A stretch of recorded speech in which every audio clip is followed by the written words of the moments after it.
Welcome to the Pedophile Huntress. We are here to discuss and normalize the hard discussions around the crimes of childhood sexual abuse. Society avoids what we will face head on here in these discussions. We're each here tonight with a common goal that you would be encouraged in heart and united in love. We welcome you all. Tonight's discussion is about triggers. Triggers are very personal and they're different to everyone.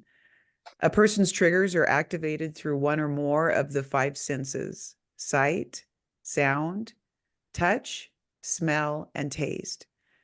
Sensory memory can be extremely powerful, and a sensory experience associated with a traumatic event can cause an immediate emotional reaction that bypasses the reasoning part of our brain. What happens when you are the trigger? Incest is often your mother or your father. Tonight with me, I have returning guests on the panel, Emily and Sylvia. We're going to explore those triggers and talk to you about what those feel like in real time. So tonight I want to start with the sense of sight. Often someone who resembles the abuser or who has similar traits or objects like your clothing, your hair, a distinctive walk, the way you sound. What happens when that's you?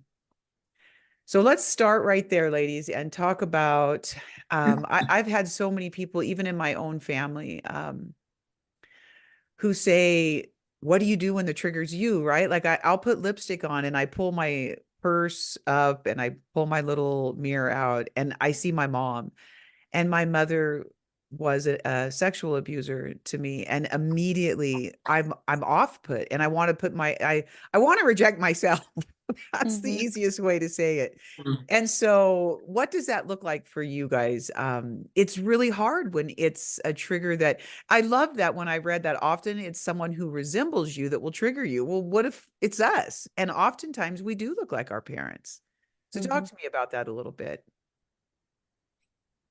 Yeah, most definitely. I I was recently yesterday triggered just by a show um that was on TV, and the man just reminded me so much of my father. I had to immediately last night. I had to immediately just change the channel, Mhm. um, and I had to go and do a little prayer because you know triggers are. Things that maybe too we haven't healed from yet, which Mhm. I mean, this is a constant journey of healing we have, right? Right. We'll always have that wound, that trauma wound. So but it's just sometimes crazy because it's even sometimes when I'm doing my eyebrows, which is so random and so detailed, but I feel like I have my father's eyebrows. And so Mhm. sometimes when I'm doing them, I focus and then I have to step away. But Mhm. like you said, they come in so many different forms. And we Right. just have to be sure and give ourselves grace Mhm. and just step aside and speak to our hearts. And, just be really honest, maybe even be able to call a friend instead of just trying to not react and not have the Right. emotion, that we're having. Of course, if we're, and again, social occasions, just certain but I would just encourage everybody to pay attention to those triggers because that means we've got a wound, So if we get triggered, there's something that we're feeling at that time. And it's just so Right. important to be honest about that and not just shove it, and just try and keep it moving Mhm. without acknowledging it. Exactly. And we're going to talk about some things that we can do. And I love that you bring that up. And Oh, I great. do Mhm. think that what you're talking about, the raw discussion of what it's like. I was sharing with Emily before you came on about my hip diagnosis today, and just having somebody understand that. What I really want to do today is just have that person listening understand that we get what it feels like when you yourself are the trigger. It's very odd. And we're going to talk a Yes. little bit later about how our children trigger us. Because again, these are such Mhm. intimate things that it's so distressing. So Emily's the one actually who brought this topic up. So Emily, I want to hear from you about that. Yeah, so, it's interesting because For me in my healing journey, I was compartmentalizing and trying to continue in relationship with my family for a long time because Mhm. I really wanted it to work. I was really hopeful that there would be a change of heart if I reached out and explained myself over and over and, all those things, trying to Mhm. reconcile.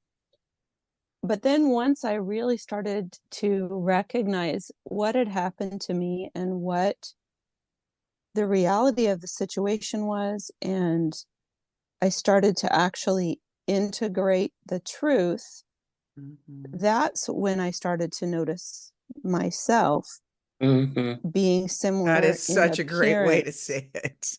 Yep. to my parents. And I realized that it was hard to integrate myself with myself. If that, I don't know Yep. if that makes any sense, but No, it's another way to Hmm. say I, self-rejection. yeah. And it was not even rejection so much as fear. Mhm. So I lived in a lot of fear, like we talked about the last time I Mhm. was on with my parents, and also some just kind of ongoing sense of betrayal, because my parents were very proper in a lot of ways. And my mom played piano beautifully. And I remember seeing her hands playing piano, but also remember seeing her hands playing piano and thinking, how could she play piano so beautifully, but also physically abuse me so harshly? Like, how does that Mhm. work together? And I remember that as a child. And when I see my hands in certain positions, I flash straight back to those moments of watching her play piano Mhm. and remembering as a child feeling so confused and so angry. Hmm. And then also with my hands, it's been my main difficulty. Um, my hands are quite a mix of my parents' hands. And my dad was the one who was of my parents who sexually assaulted me. And that brings fear when I see my hand looking like Mhm. my father's hand. It's very deep, like a primal fear, like a protect Mhm. yourself Yes. Yeah, flash. I get it. And so I've had to do a lot of work. And Sylvia, I really appreciate what you said about reaching out and talking about it. Mhm. So, of course, I talked with my therapist about it extensively, and she just listened and let me explore it and talk her through what I was experiencing. But I Hmm. also just started calling safe friends and talking with them Oh, it's about it. awesome. Yes. And I'm so grateful I had safe friends who took me really seriously and were so kind and supportive of me. um, but I've done some things to try to alter the appearance of my hands sometimes to distract my brain. And Mm. so I've painted my fingernails and then just like had a commitment to always have my fingernails painted because that helped my brain Yes. I not equate my Not hand recognize. with my right. dad's hand. Um, and it's interesting because I thought about wearing a ring on my right hand. I've never actually done it, but I've thought about these things like, okay, what could I do to Mhm. confuse my brain a little bit? But when I'm going through a hard time with it, I give myself grace and say, okay, this is a week where I need to paint my fingernails. I just need to paint them because my mom never had her fingernails Right. painted, and my dad did not either. And then the other thing that I did, there's a few things, but another thing I did was I got a tattoo on the inside of my right wrist Oh, that is love a it. survivor's unity fire rose. And I don't know if you've ever seen it before, but it is something that Lady Gaga has, and she's a sexual assault survivor. And it's something that was designed by an art student at Stanford who was also a survivor. Oh, that's cool. And so I got that to remind myself, no, you are choosing to grow as a pure white rose out of this horrible ordeal you've Hmm. lived through, and you're Right. not alone in it. You're not alone. And so that was really powerful when I was finally ready to do that. And then that's with me every day. And that's been a really neat thing for me to do. The other thing is that with being a mother, um, my husband and I, when my daughter was a baby, we committed ourselves to not use physical discipline with her. Like, we made that commitment together. And I prayed over my hands because I just wanted them to be gentle. And I was Mhm. somewhat afraid that I would repeat what my parents had done Mm-hmm. because, you know, we have their genes in us. And I was Right. afraid of what my hands might do. Well, and the And environment, right? It's what we yeah, were, it's you're learning from them. yeah. And so I've spent a lot of time praying with my hands open and talking to God about them and looking at my hands and Mhm. processing all this with my hands. And I wrote a poem. Like, I've just done all this work because it was something I wanted to have peace with. And Right. one thing I did this year is I started to play the piano again. And I hadn't played since I was 10 years old, partly because of everything in my family. And that's been cleansing for me too, because I can watch my hands play and live in that confidence that so far I have been carried through mothering and I've maintained a gentleness with my hands. And so it's almost like Yeah, rebuilding myself in a way. exactly. And that's kind of um the theme I think that we need to get to is that we are separate from them. And it's a very Mm-hmm. hard thing because every time almost every panel or every interview that I've done, there is this theme that we're somewhere complicit or very close to the abuser.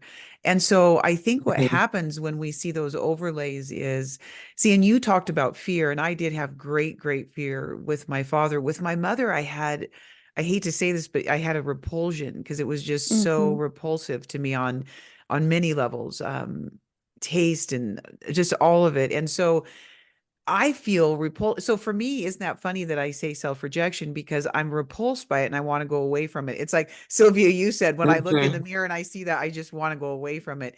But I think what helps is that separation. And what I heard you say is I'm doing all these things to show myself that I'm separate.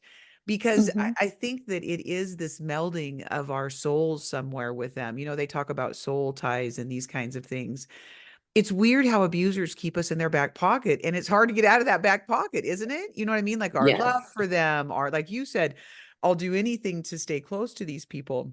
And it's not until you step out of denial that these things Mm-hmm. that we're talking about happen, because you said, which I've heard another man explain to me, that the closer he steps into the truth, the more he looks like his dad all the time, and it triggers him. He doesn't use the word trigger, but it's also, I'm separate from them, right? And so I love those distinctions that you've made in your physical body that say I'm not. And it's funny, I have my mother's hands, and I always keep them done or nails on because it doesn't look like her. But when I have Mm-hmm. nothing on, it's like her hands, and her hands were very cruel to me. And so Mm-hmm. it is very weird when you are the trigger. Right? Like Mm-hmm. Yeah. I had a friend that couldn't take a bath because she was allergic to herself. And it's kind of the same thing a little bit, right? Like we have it's Mm-hmm. terrible. And so I love that I mean, a lot of these things are not written about or talked about because I think only a survivor understands what that feels like when you're the Mm-hmm. trigger, right? And so Sylvia, 100%. yeah, what are some 100%. other things that you think you've done to make yourself separate? And isn't that funny? Just even eyebrows. You guys, because Mm-hmm. we had to Yes. look Mm-hmm. at them there our whole life. We were looking at them, right? Mm-hmm. Yeah. And so Yeah. to live And in in some really awful situations. some very awful situations. That's exactly right. And so we Mm-hmm. don't, it is stepping into truth. Again, the cost is that you're always in that truth, right? And Mm-hmm. so even looking at ourselves. But Sylvia, what are some Yes. other tools that you've tried to do? I like that you say I often talk to God about it. That's one of my places I go to immediately.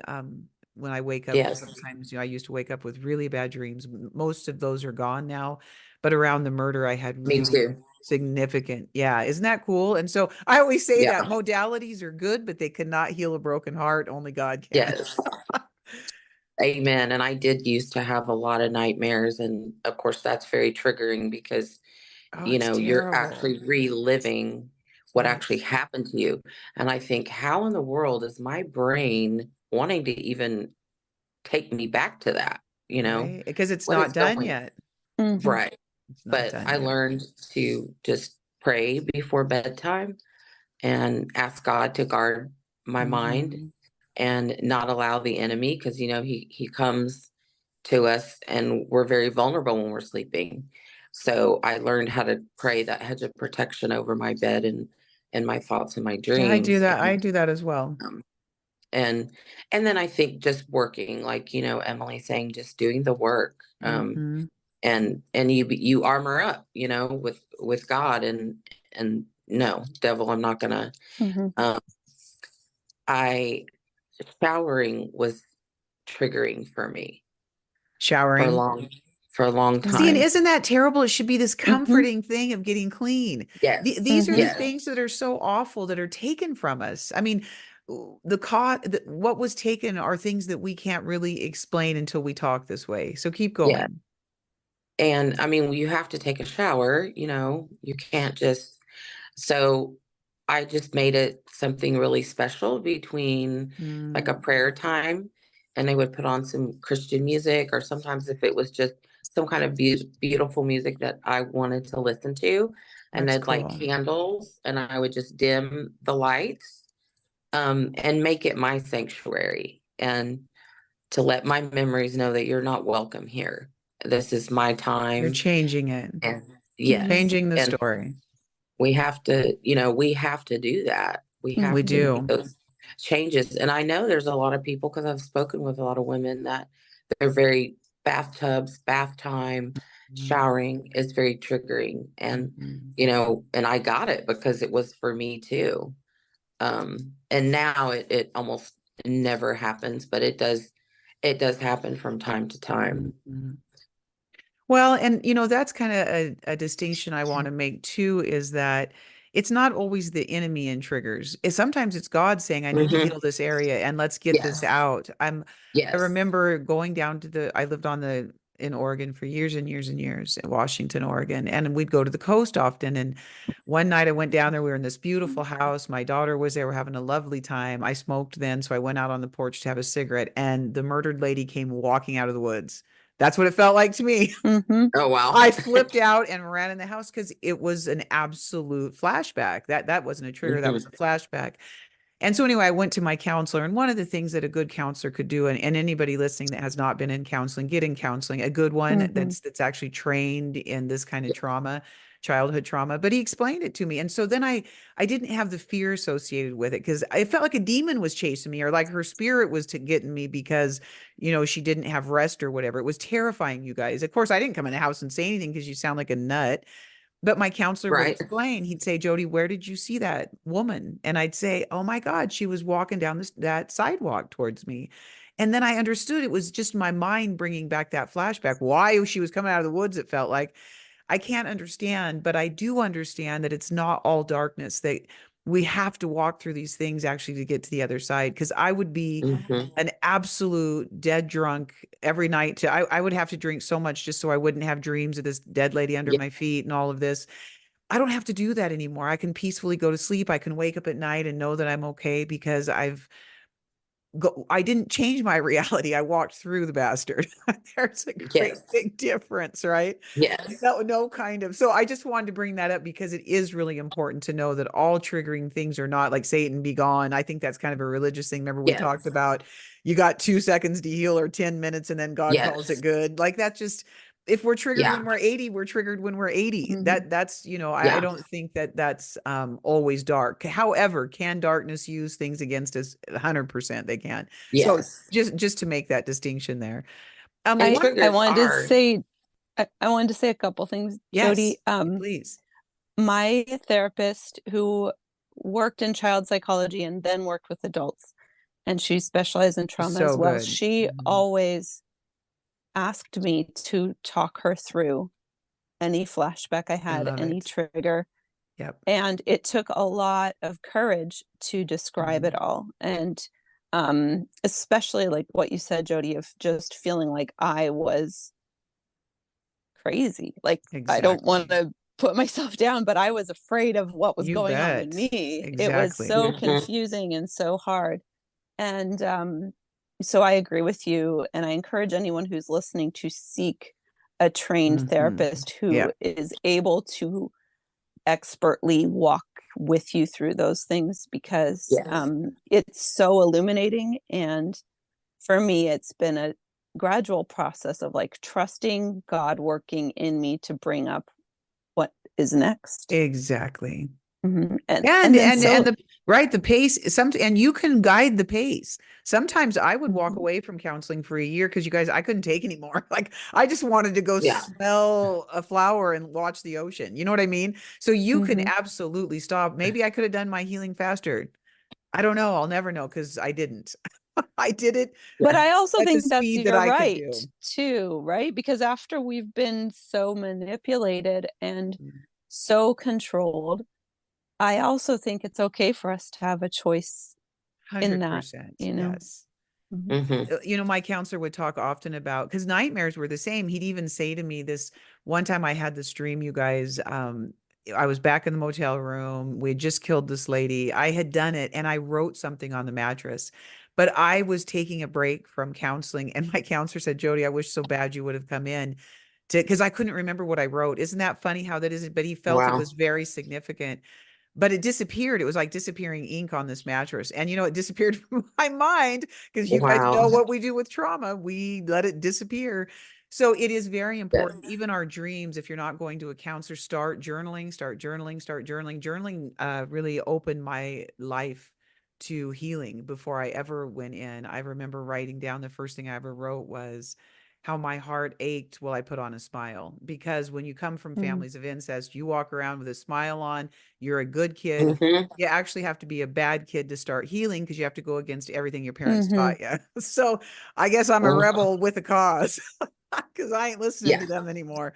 But that is yeah, it's very, very true. If you don't have a counselor, you cannot afford it. There are a lot of states that offer things, but definitely start journaling. Yes. One of the things I did want to talk about too, because I know now, Sylvia, do you have children? I can't remember if you do or don't have children. I I do. I have one daughter. I thought you did. Yeah. Okay. Yeah. And how old is she? She's 20. Okay. So my girls are, don't get mad at me, girls. I'm pretty sure they're 36 and 39 now. Something like Oh that. They're yeah. 2 years and 7 months apart, but B's getting old and sometimes I can't remember. Now, Emily, how old are your Yeah. children? I have one daughter and she is 7. Okay. So, Oh. very honestly, we were talking about how our resemblance of our parents can trigger us. The other thing that I remember my counselor bringing up that I wanted us to talk about was how our children trigger us. And so, the problem is in my life, my abuse started when I was very young. We moved out of that house and I turned 4. So it started when I was in 3. And my father continued, and my mother, they both continued to abuse me months before I left their house. I got married at 18. And so the triggers that our children do, my girls were more triggering to me actually when they became adults because my mother was so it horrified me, the things I had to do to my mother. It was disgusting. There's just no other word for it. So when they grew, you guys, this is what was terrible is all I would see is like a vagina in my mind's eye Mm, that would like Oh wow. overcome them. It was terrible. And I still fight with that deeply. And it was my counselor that said, Jody, your children are triggering to you. So talk to mm, me a little bit about that because isn't that horrible? You guys hear these? My girls are beautiful, beautiful. It has nothing to do with them. And mhm, it just it breaks my heart that I still get that imagery because they're women now. And my mother was a woman mhm, who abused me. And maybe it's more logical in my mind that a man has a penis. And I wasn't overly, I was more triggered by men's anger because in my mind, all anger led to murder. mm, But so anyway, talk about those triggers that are girl because unfortunately at different ages they trigger different things, don't they? mhm, Yes. I feel like Tessa did not really trigger me a lot when she was younger. I can really identify with you saying when she was older because I could see my father was the disciplinarian in the home, not my mother. My mother's just so kind, and I could see her having the same, like Emily, that you spoke about, that, between, yourself and the father, that y'all decided that's just, and I know that's how my mother was. So Mhm. luckily I didn't have any of those, mother triggers. But since my father was my abuser and the disciplinarian of the family, I could see myself when I would go to discipline Tessa, and she would maybe talk back to me, you know probably around 9. I think around 9 or 10 is when she started, the preteen, and where they, they're not so agreeable anymore. They they want to Oh, have a yes. voice. I'm like, you're 9, you don't need a voice right now. Right. um but I would see myself, losing my temper with her. And then I would get angry at myself and start and have a lot of self-hatred for myself, when really I'm just disciplining my daughter. But, like you said, our genes, our makeup, and I am 100% my father. And, but my kindness and my giving, and putting others a lot of times before myself, which I've really had to work on that in the last few years, comes from my mother. She's a very soft, gentle person. That's Um, beautiful. I'm so thankful you but had that. yeah, me too. Very nurturing. I was born to be a mother, and That's beautiful. I wish I could have had more, but it just wasn't in the cards, and that's okay, because the one I got is perfect for me, That's to me. awesome. But yeah, and then I would, that self-hatred, then that's when I would go run to the bottle. Right. And so when I would run to the bottle, then of course that makes me react not the way I would if I was sober with my daughter. Exactly. I did the same thing. And it was very painful for her.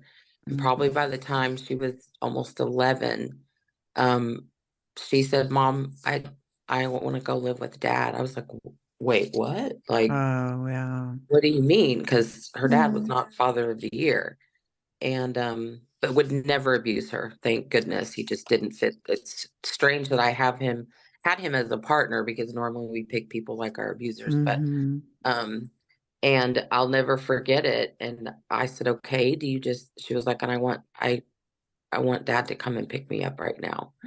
And I said, "Okay." And he came and he picked her up, and probably within 3 or 4 days, I went over to go take her some clothes, because she was still over there. She'd never lived with him. And she handed me a letter, and that little child wrote the most beautiful letter. But she she saved me from continuing in that behavior, It's awesome. Um, Don't our kids do? Yes, yeah. yeah, I There have are little saviors sometimes, they really are, and because so, their voices are saying, yeah, you're hurting me. You're killing our relationship. And and I unfor didn't, beat her up no, or, no, I know. I bruise know. her or anything, but it was very unhealthy, the language Right. and the tone that I was Right. using. Oh, and It I got was drunk it a was wrong. lot, and that hurt my children very much. I'd come home Yes. drunk. I was drunk a lot. I mean, I just was. For years I was drunk a lot. Yeah. And still going to counseling and all that, but boy, I couldn't wait to escape, and it hurt my children deeply. It did. Yeah. Yeah. Emily, go ahead and talk a little. That I get it, Sylvia. It's so true. That's such a beautiful thing to say, because right, our dads had full control. Let's use that, right? So Emily, Uh-huh. what did that look like for you?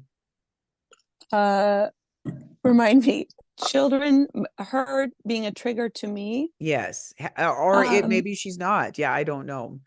well, I think, of course, I wouldn't call it a trigger as much as it has forced me to process my childhood more, because I have revisited it in watching her grow and going through the process of her Mm, babyhood, Mhm. especially. mhm, And unfortunately, I was still in relationship with my family when my daughter was born, and unfortunately, my mom spent quite a bit of time at our home. I had already made a pretty clear boundary with my dad, so he was not really in the picture in the relationship, like time spent, but my mom was there quite a bit, and that really brought out some bad patterns in me because I wanted to please her and I was still trying to fawn Mhm. to her and play into her game, I guess. And then I found myself entering into patterns of thought or even talking about my daughter in ways that were in line with Mhm. her, which were quite cruel and almost making my daughter out to be somehow evil, like, and not Mhm. worthy, not No, I get worthy. it. I get it. And Yeah. it's like a very ugly, subtle, um, and very sad, unloving mentality. And I would feel myself slipping into that when my mom was at our home Mhm. because I wanted to please her. And I started to realize that I couldn't be true to myself and to what I believed was loving as God called me to be and who I wanted to be for my daughter and be with her. Like I didn't have that capacity in my own self. Mhm. And I tried to talk with her about it and she never got it. She like never tracked with me. I wrote her letters about it. She never was able to hear from me. And that's when it was clear to me that I'm not going to be able to play both sides of this all the time. So I don't know if that's a trigger as much as I realized really what I had gone through Right. I as a get it baby. though. And Mhm. it was a lot of grief for me. You know, Um, it yeah. reminds me, this is a years and years and years ago, this pastor said he was talking about going back to your family of origin. And he said, think of it this way. You get to the door, and right at the door, there's all of these labels. And when people walk through the door, they pick up the label that that house gave them. And I Mm-hmm. never forgot that Oh, because that's wow. kind of what you're saying, right? Like when you go back to that environment, we pick up our labels and we Mm-hmm. think we're not Mhm. going to, like I read that, I think it was two panels ago about my daughter watching me around my father, and I had come out about the abuse, but we all had to go back to a family reunion or a family funeral. I'm sorry, a friend of the family. And she said my mom went into autopilot, some kind of weird Mm-hmm. version of my mother I'd never seen. I was bringing him pie, getting him coffee, laughing at his jokes. And here's this man. It was a murdering, a murderer and raped me for all of my childhood. And I immediately went into autopilot. And, I thought about that the other day, actually, after that panel discussion. If my father were to walk in the room, I know now I would not be that person. And you know Right. how I did that is I'd go see him. I'd see him a handful of times and confront him on these things. I mean, we had murder Mm-hmm. between us. Mhm. And but every time, a lot of people do not go back and confront. And my counselor would always advise me, Jody, it's the best thing. And it Mm-hmm. gave me back my power, you guys, but I would Yeah. physically be terrified. I mean, terrified. And I did the same thing with my mother. The last time I saw my mother, I made her look at me and I said, for all of it, I forgive you. I Mm-hmm. just needed to release it, but I also needed her to look in my Mhm. eyes and say, everything that you've done to me, I remember Yes. first. It's empowering, isn't it, Mm-hmm. you guys? Mm-hmm. Acknowledge that you Yes. know that I know, like, Exactly, because there is power Yes. in that. mhm. There genuinely, it's empowering. It says, you're not in charge anymore. I'm an adult. And I Mhm. have Yes. adult children now, and I have a different role in their life. I'm not the authoritarian now. They're adults. You know what I mean? Mm-hmm. I get Yes. to love them and enjoy fine, food and wine and all this stuff, but that changes. But in an abusive family, that never changes. They keep the authority until you die Mhm. because Mm-hmm. guess what? They're still grooming us. That's really what Yes. that's Completely. about. Yeah. And Yes. I think in terms of the triggering part, I started to become very, um, I guess, aware that they were repeating the pattern with my daughter. you know, Yes. if they spent time with her. 100%. And so that then led me to feel quite a bit of fear, and I stood up for her. It was when I started to find my voice, was because of their treatment of my daughter, which of course links to other things about, you know, growth as a Mhm. person. But um I think that watching all of that did take me back to those years, those early years of my childhood, and um it forced me to process things. Well, Mhm. I don't think I went into full panic or flashback, but it was definitely made me remember all of it, and I had that awareness. Now, my daughter is 7, and that's when the ongoing sexual abuse started in my life. So I know that as she moves through these years, there may be more, excuse me, more of that quote triggering, but I mhm, have not experienced that so far. And it mhm. might be partly because I've done so much work. I'm And hoping. that's We'll awesome, see. right? Mhm. One of the things that you said I want to go back to is watching the pattern with your children. I am telling you, these are evil colonies. I mean, I cannot tell you because you know you can't call them godly. So there's only two things in life. It's good or Mm-hmm. bad, right? And so for I've watched people do this. They see how their children are treated, and you know what they do? They turn and look the other way. Oh. And you Mhm. see it that you guys, that's generational trauma, Mm-hmm. Yes. allowing that generational trauma. I don't really know in their hearts, Yeah. they probably are not saying, oh, I'm going to hurt it, but they've never stood up for themselves. So they don't know how Mm-hmm. to stand up for their children. And so it always starts with you see you. We've got to see ourselves so we can see our children. Yes. What was happening when I wasn't healing is I couldn't see my kids because I was so dumbfounded by my own pain and my own loss Mm-hmm. and my own grief. And I couldn't find my way out of the Mhm. paper bag. You know what I mean? And so it to see your children, like you just explained, you have to see yourself and you have to Mhm. Mm-hmm. see the hurt that you have. And so many there's a cost to that, right, you guys? Because then now all of a sudden we have to heal because to step in our Yes. stories, we have to look at the Mm-hmm. eyebrows that look like our fathers. We have to look at the lips in our hands. And, you know, Mhm. you can't separate that until you dissect it. And then all of a sudden it starts falling away. But Mhm. depending on how long and many of us, you guys, the severe childhood trauma year after year after year makes that constant work, right? Like I'd Mm-hmm. love to say it's not that I'm just going to never have this, but you have to do the work. I love my counselor would always say that, Jody, you are who you are because you've done the work. But that you guys, for Yeah. 13 years, I dated, but I didn't live with anybody. I overdrank. Like I was doing the work, but it was so hard. Yeah. Mm-hmm. So hard.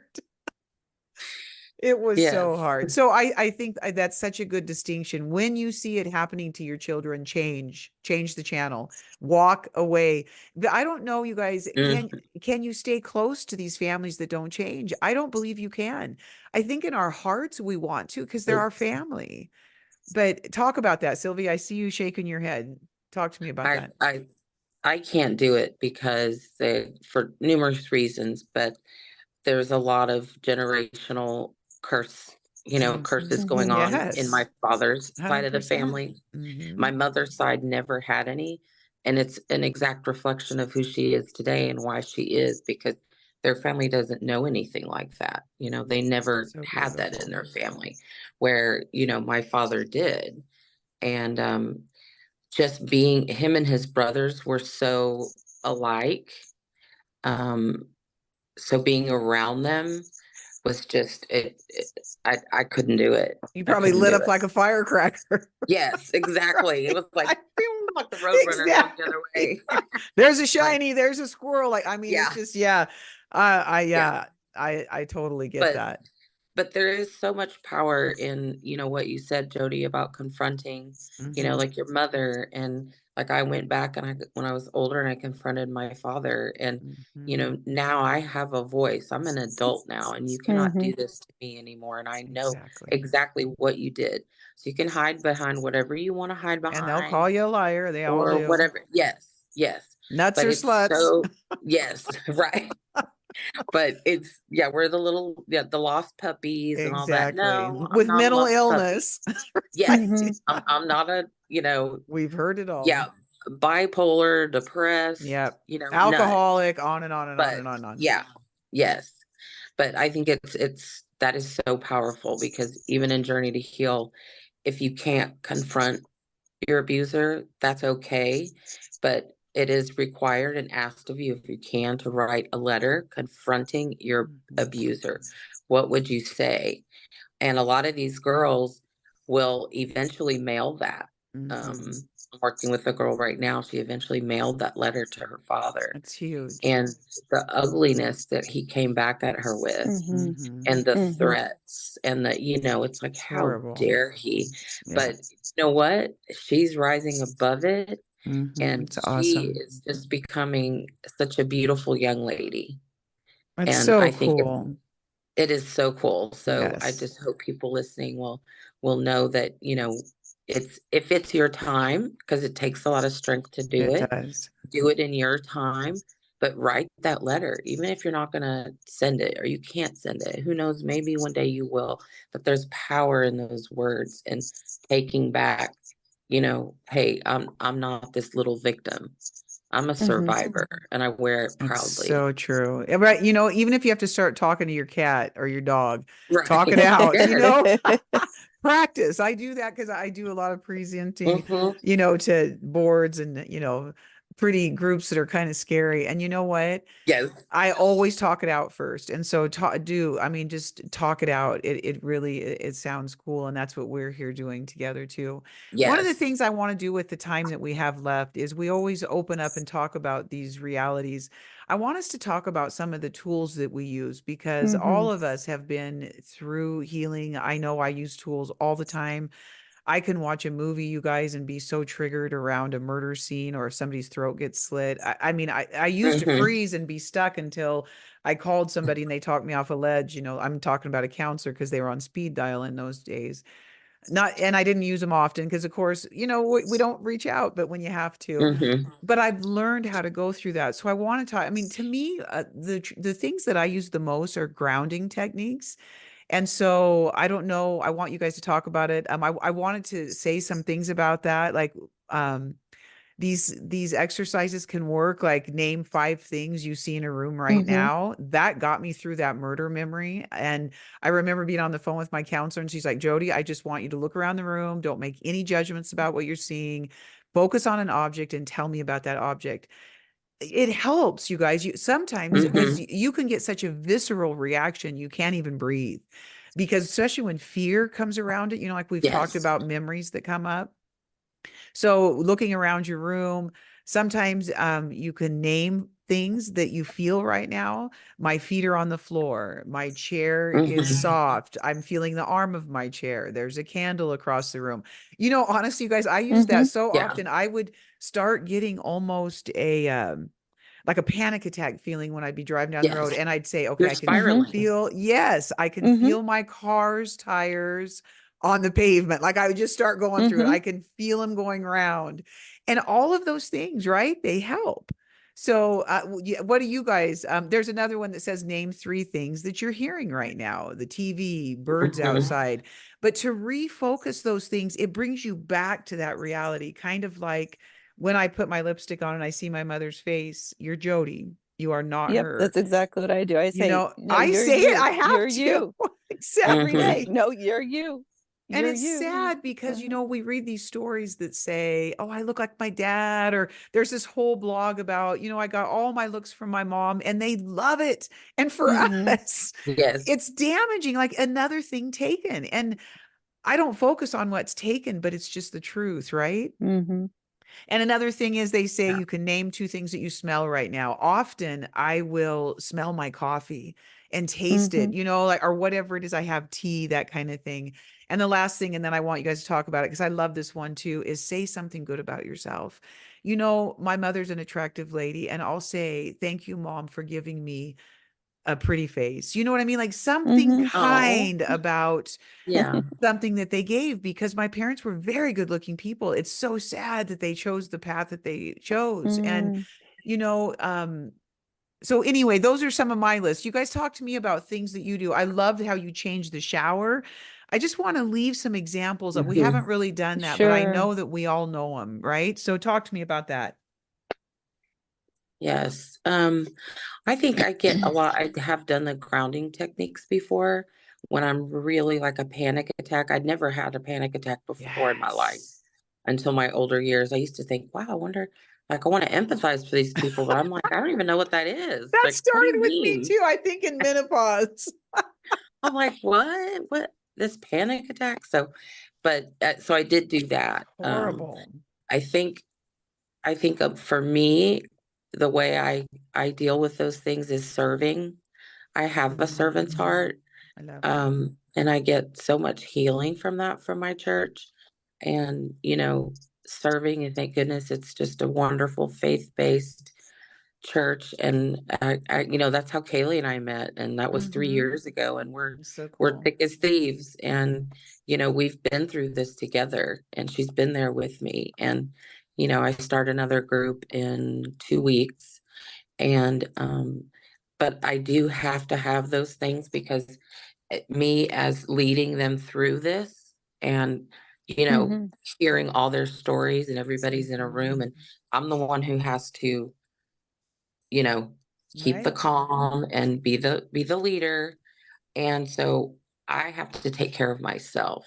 And I realize that if I don't do that self-care, Hmm. then that's when I start to, spin out and start feeling, very so self-care, serving and self-care are That's beautiful. I my love two that. biggies.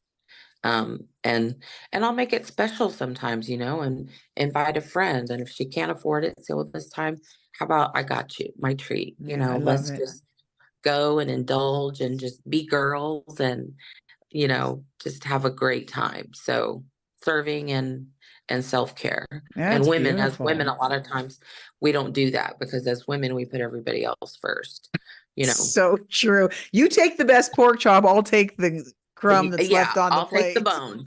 Yeah, it's okay. Well, Exactly. there's no meat on that bone. That's okay. I can kind of chew on it. I'll be Exactly. fine. Yeah. So true. All So, right, Emily, you go ahead and share with us. Yeah, actually I gathered, so I've read so many books. Me I'm too. love to read. And one of the books that I purchased for myself, I found it on Amazon because I was struggling a lot at work when I Mm, was in my job. If there were people who were questioning what I wanted to do in mm. my patient management, or who were in some way in conflict with me, I wanted to be able to enter into those discussions with strength and not just fawn or people please. Or hmm if someone looked like my abuser, there were a lot of things coming up at work, and I was frustrated because I wanted to be able to maintain Mhm. my excellence in my job. So I bought a book called Thriving at Work. It's by Nancy Brooke and Oh, Cynthia cool. Cranen. And I've worked through the whole thing. It's a workbook. And so it lets you Oh, I talk, love it those. has prompts and it Hmm. helps you. Um, and so a lot of things were helpful from that. And one of them was a mantra. And I've kept it with me for probably, Oh, I I love don't know how it. long now, like 8 years maybe. And I put it on post-its all over the place. And it says, my energy is calm, focused, and directed toward my immediate goal. So that's Mm. long. That's a lot of words, but I've memorized hmm it and it goes through in my Be mind, in the moment. Yeah. even when I'm in traffic, like you said, Jody. My energy hmm is calm, focused, and directed toward my immediate goal. Hmm. Because sometimes when we're processing things, our mind will take us so far away from where we are physically that Oh, I hmm sometimes worry about myself. Like, am I going to be able to hmm safely get myself from one place to another? I'll Because check out, right? Yeah. I mean, don't, I'm yeah, on the because roof I'm somewhere. so caught up Yeah. in whatever Mhm. I'm healing or thinking about or Yes. remembering. It's Yes. almost like a flashback hangover or a Well, nightmare hangover. it That's what is. it feels And like it's to me. called dissociation sometimes too, because in Right. childhood, we lived a lot of dissociation, which would be another great thing to talk about because I dissociated, I think, half my life before I moved into healing. So keep going. So in any case, I use that phrase and I used it today when I was in traffic because I was like, It's I do not want to awesome. rear end anybody. Like, no, that I don't want that to happen. I'm on my way to pick up my daughter. I need to stay functional. So that my energy is calm, focused, and directed toward my immediate goal. That's helped me at work. I'm assessing a patient right now. I need to help them with what what they're I going love through. that. And so that book, Thriving at Work, has been one of the most practical things to help me. And that's just one example from it. But I use music as well. Yes. Oh, And I music do. is Me very too. helpful. Biggie. All this. Very I'd rather have, helpful. yep, me too. Music over TV if I can. Yeah. Yeah. And I also use walking outdoors Mhm. because to me, I know for different people, people feel safe in different environments, but for me, being outdoors feels safe. So going on a walk, hearing the birds, always hearing the birds, it links to me knowing I'm cared for. So um, those are helpful for me. Those are some things. Oh, I love that. Mhm. And, you know, Yes. I just want to touch on that for a minute. I blog, and through blogging, I have met a lot of people around the world. And I'll tell you, some people, you guys, are agoraphobic. They cannot get out of their homes. Mhm. They do not Mhm. have jobs. They are almost disabling themselves because now they move into disability because it's crippling, you guys. If you Mhm. don't heal, it's Mhm. crippling. And so many people, Yep. they work for themselves. I had this one woman say, we talked about that. And so it's such a huge thing. There are many people that are not doing as well as we are. And it's hard to remember that, you get this message like I'm barely hanging on. And so Mhm. that's why we're Mhm. here, and that's why we're here talking about it. But it's huge what you're talking Amen. about, Emily, about people at work. Is so hard. And healing hangover. I actually did a blog one time called Healing Hangover because it's a real thing. Like when you have a Right. a real big memory that comes back, oh, you're sore. You're so sore for like a Yes. week sometimes. And you know what? Mhm. Drink tea, take baths, light candles, let that soreness sit with you because it needs to. That's a wound that festered that you just healed. And so I mean, I don't want those moments, but I love those moments because I know that I've Yes. just journeyed through something that was really important. Mhm. Mhm. That's really Amen. beautiful. Emily, do you happen to have, you said that you made a poem. Do you happen to have that by you? Oh, well, I'll have to. Well, I went through this whole other thing that was really meaningful. I don't know if I have it near me. Let's see. Okay. Just I when have you so said many that, I things thought, in here. I'll find it for the next time. But okay. one other program I went through is called the Body Positive, and I became a Mm. facilitator for it. Oh, that's So cool. that's like a whole nother episode, but that also gave me lots of exercises on and prompts for being at peace or growing in being at peace with yourself. And, Hmm. and just my daughter went through some, as we've talked about before, most people who've been sexually abused have some kind of eating disorder. I haven't met one that doesn't have Hmm. addiction problems and eating disorders. Anyway, so she was reading this Neither. one book and she said, Mom, get a big piece of paper. This is when she was a teenager. And I want you to draw out on this piece of paper how big you think you are. And then you lay in that, and then you have a person trace your real body. And you guys, you'll be stunned how big you make yourself, how much bigger you make yourself than you actually are. It was Oh, quite wow. eye-opening. It was really something. So it is really true perception, good self-talk, good care, all of Hmm. those things. When you fail, forgive yourself immediately because God does, and then just get up and keep going. Don't beat yourself up. My dad used to make us pay. And after a week or two, he'd come to you and say, okay, the slate's clean. So that lived in me. I had this Hmm. constant guilt that Hmm. I always, sometimes I'll hear God say, you didn't do anything wrong because I always feel like I'm doing something Right. wrong. I haven't even done anything yet, but I did something wrong. Right. And then Yes. when I do something wrong, it's really wrong. So, Yeah. be kind to yourself. So if you guys have any closing thoughts, we are at time. Thank you so much for your time. It was beautiful. I appreciate it. I want to give it back to you guys if you have anything that you'd like to say, and then we'll close. Well, I think everybody said some really, really important things. And I think one of the most important things that I've had to learn is to give myself grace. Give Yes. Mm, yourself that grace. No 100%. matter what that looks like for you, you deserve it. You're loved, you're important, and you you have value. And anything that's valued deserves grace. And mhm. give that Amen. to yourself. Amen. Emily, go Something, ahead. yeah, something I think I noticed, Sylvia, that you said that really resonated with me is that it's such an empowering and a self-empowering act to create our own safe space, Mm, Yes. to create our own Mm-hmm. place that we feel safe and we can grow and heal. So Mm-hmm. exploring what that is for each person, if it's creating, your own room that's safe, or a community of friends that's safe, or Mm-hmm.